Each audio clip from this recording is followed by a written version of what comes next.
Jay here, Stretford, Paddock. This is the Paper Talk. As you can see, we're live, we're in the studio, so get involved in the chat and the comments. Going to be talking about all things Manchester United. Marcus Rashford is obviously the big story at the minute. It looks like he could be heading out of Old Trafford. Lots of stories circulating about the club being willing to sell him. Not just being willing to sell him, wanting to sell him. There is a difference between being open to offers and actively seeking to get rid of someone. And it feels like Marcus Rashford's time at United is coming to an end. So we'll be getting into that, looking at who could potentially be coming in to replace him. Obviously, the club will have an idea, or you'd expect us to have an idea of who we want to bring in if we are going to get rid of Marcus Rashford. So we'll get into that. We'll also look at other players as well. Some contracts set to expire. Some of them might be getting renewed. Some of them might not be. It does feel like Ruben Amorim is giving everyone a chance. Even the players, some of us, and I say us because I'm one of them, had given up on. So Anthony, for example, I thought he was done. I thought his United career was done.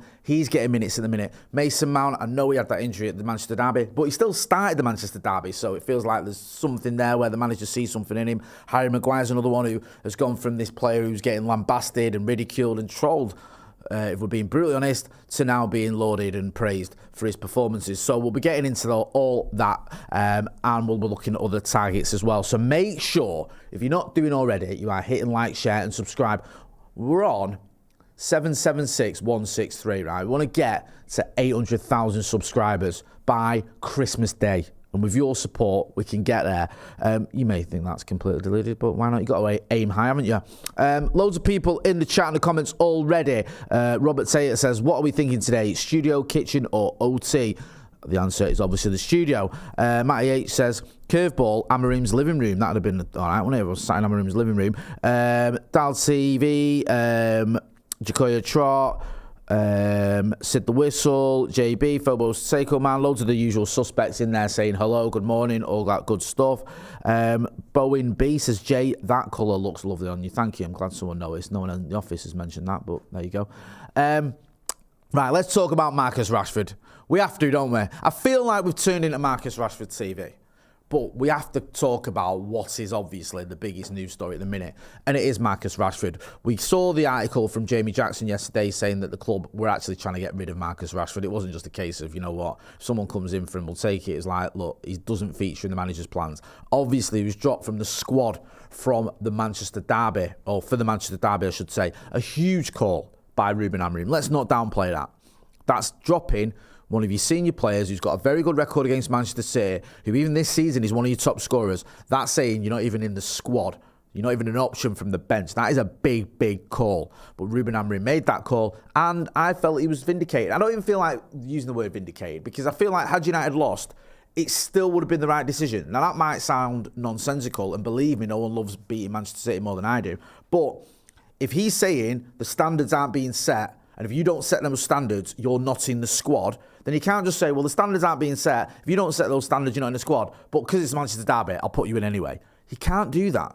Keep saying it. I'll keep repeating it. More of the same off the pitch is going to get us more of the same on the pitch, yeah? If we keep doing what we have been doing post Alex Ferguson, we're going to end up doing what we've been doing post Alex Ferguson by not winning anything other than, you know, cup competitions. We want to be challenging at the top of the table, getting back into the Champions League, challenging for Champions Leagues. Then we need to set the standards. And someone like Marcus Rashford should know that, and he should adhere to that, especially if the manager is telling him that's what he's got to do. And that's not what we've been seeing recently. It's obviously not what Ruben Amorim has been seeing, because he's dropped him and Alejandro Garnacho from the squad. It's up to them how they respond to it, but it does seem like Manchester United now are looking at moving Marcus Rashford on. He has signed a big contract. We know that a couple of years ago, about 300k a week. Not going to be easy to move him on. I don't know who's going to come in for him. We spoke to Laurie Whitwell about this. He was saying the interest from PSG just doesn't seem to be there. Maybe he could go to Saudi. Maybe he could go to the MLS, but he's 27. Those feel like destinations that you'd go to if you're winding down your career. I think Ivan Toney was only 29. He's a bit of an exception to the rule, 28, 29. But most of the time you see players who are in the twilight of the career going to those sort of leagues. No disrespect to them, but let's be honest. Is Marcus Rashford going to want to do that? Is he still got ambition of playing in a major tournament, another major tournament for England? He obviously missed the last one, but he could still get into the England squad if he performs at the highest level.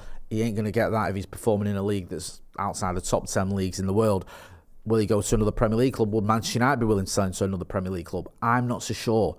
I think on the continent would be his best bet. But again, who's coming in for him? Massive amount of wages. It's difficult. We'll have to wait and see. United, though, are looking at other targets, and it says here in the Manchester Evening News, United have reportedly made Victor Osimhen their top target amid doubts about Marcus Rashford, and Joshua Zirkzee, caught offside, who originally had the story, reckons the club have made contact, presumably with the player's entourage, about potentially signing the striker. I mean, I'm not, just scroll back down a minute. I want to just flag some up. I'm not going to lie to you. If you've got the words presumably and potentially in the same news story, it doesn't bode well for how reliable that story is. I'm not going to, that's like, maybe, possibly, you never know. Not great, but I will say this about the Victor Osimhen to Manchester United leaks. There have been a few stories suggesting this over the past few weeks. It does feel like Victor Osimhen is a potential target for Manchester United. I'm using the word potential myself. But it does feel like he is someone that United could go for. He has a good goal-scoring record. He's still relatively young. I think he's 25 years old. There's not many proven strikers. I think, can we call him proven? I think because of what he did at Napoli, I think you could. Proven strikers who aren't in the getting on a bit, or who aren't just in the sort of beginning of the career, who are available, who you can target. Now, Victor Osimhen is in that sort of small bracket of players who you can say, yes, he scored a lot of goals. He's an age where he's still got a lot of years left in him, and he's available. That is a sort of narrow margin of opportunity in terms of players. There's not many there. Get involved in the chat in the comments and let me know what you think. There are some others. It's not just about him. But it says here that Chelsea attempted to sign Osimhen on transfer deadline day this summer, but no deal materialised. In turn, the Nigerian international went on loan to Galatasaray instead. He remains under contract at Napoli, though, and there is an expectation that interest will materialise from their rivals Juventus, who are preparing to replace Dusan Vlahovic. It is reportedly increasingly believed. Jesus Christ, is this? Are you trying to fit as many words in as you can here? It is reportedly increasingly believed that they are Osimhen's preference next year. Let me know what you think about this. There's another name that's mentioned at the bottom of the article here. You can see Kolo Muani's mentioned about how he could reputedly leave PSG on loan during the transfer window. Now, I'm not keen on this one. I've heard this one suggested before. I'm not saying it's not even saying that that's definitely going to happen there. Muani's okay, but he's got, 2 league goals this season? He had 6 last season. Is he doing anything for United in the Premier League? Is he? Genuinely answer that question. Do you feel like Kolo Muani comes into the Manchester United team, if he went for him, and does anything? I don't. I think it'd be a waste of time, that. Genuinely, I think it'd be just pointless. I think you get him in and then you think, why have we got him? He's probably going to sit on the bench. Victor Osimhen, let's have a look at his numbers. It's all about the numbers. He's scoring lots of goals in Turkey, as you'd expect. 7 goals in 9 games in the Super League. Last season, tailed off a little bit last season, didn't it? It was 15 in 25 in Serie A. The season before was the phenomenal season, wasn't it? It was 26 goals in 32 games. I think that was the season they won the league as well. So he's relatively consistent. He's like 10, 14, I'm talking about league goals, 14, 26, 15. It's not unbelievable numbers, but it's pretty solid numbers. I just don't know. I think like Victor Osimhen, he does miss quite a few games for injury. He's not, I won't call him injury prone, but he likes to stick his foot and his head in places that sometimes gets him injured. I feel like he'd be one of those players who he could become that sort of fan favourite because he scores some great goals, doesn't he? Is he going to be the guy that's consistent enough? I'm not so sure. Let me know what you think. Adam Kenny says, am I crazy to suggest Nkunku from Chelsea? I don't know. You know what, right? I'll say this for you. Any suggestion that involves Chelsea is not crazy because you just never know what is going to happen at that football club. It is absolutely bonkers. Every time something goes, like even this season, they're in a title race. Who predicted that, right? Who genuinely thought they're going to get the manager that just won the championship with Leicester? No respect him, but it's not like he's an established Premier League winner. Get him in. They're going to go through this transfer merry-go-round that you'll always go through, get rid of some of the more established players, get rid of Conor Gallagher, who was, I think, the club captain, bring in some other players, get the likes of Jadon Sancho in, and they're going to be challenging for the title. I did not see that coming. I'll be honest with you, though, I'm kind of glad they are, because I would much rather Chelsea won the title than the Scousers or the Manchester City, even though City don't look like they could win an argument at the minute. Let me know what you think. Adam says Cole Palmer, please. Yeah. It'd be that easy, I imagine. Luke Chester, right, you two need to stop drinking in the morning. Rashford and 50 million for Cole Palmer. Like, That ain't going to happen, is it? Like, seriously. I said that any suggestion with Chelsea is valid because the bonkers. I don't even think that bonkers that they'd let us have Cole Palmer for 50 million quid and Marcus Rashford.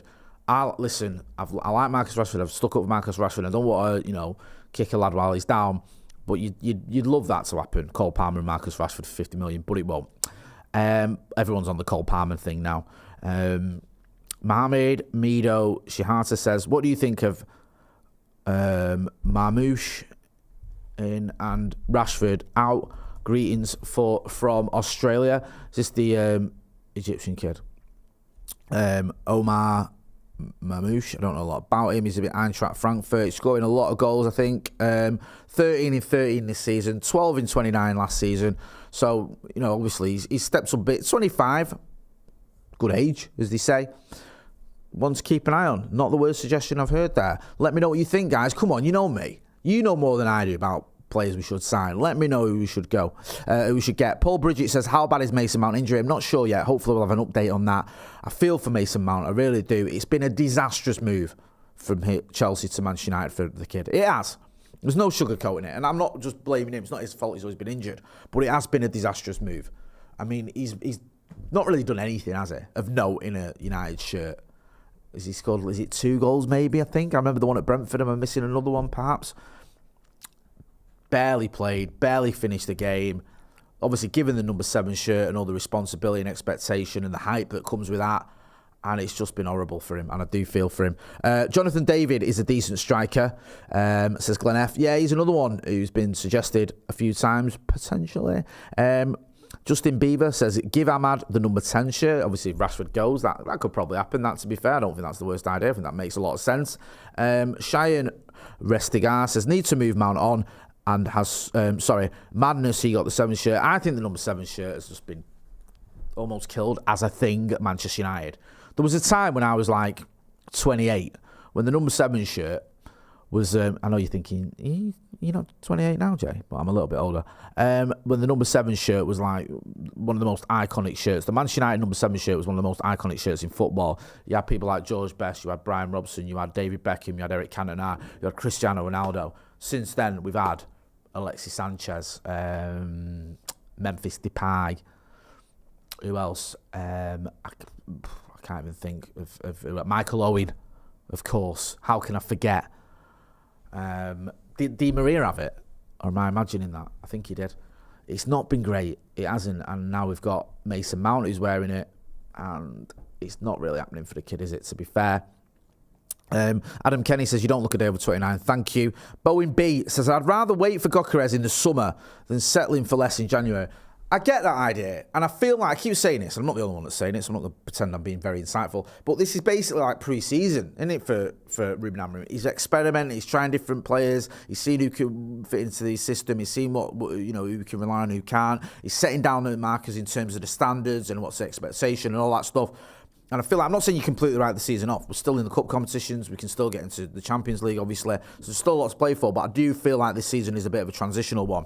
And if you went, look, this season, we're still finding our feet. We want to get everything sorted. Next season is going to be the one where we're going to go for it. In the summer is when I'm going to bring in the players that I need. January, we haven't really got any money. We don't need to panic buy. Let's just try and get everything in order for next summer. I think that makes sense. We'll have to wait and see. Liam Kiley says, Jay, you're my favourite bald guy. He's saying that because Eric Ten Hag left. Cavani, OCB Beatbox says, Cavani was number 7. Cavani was decent money for a season, to be fair. But that second season for Cavani really annoyed me. I'm not going to lie.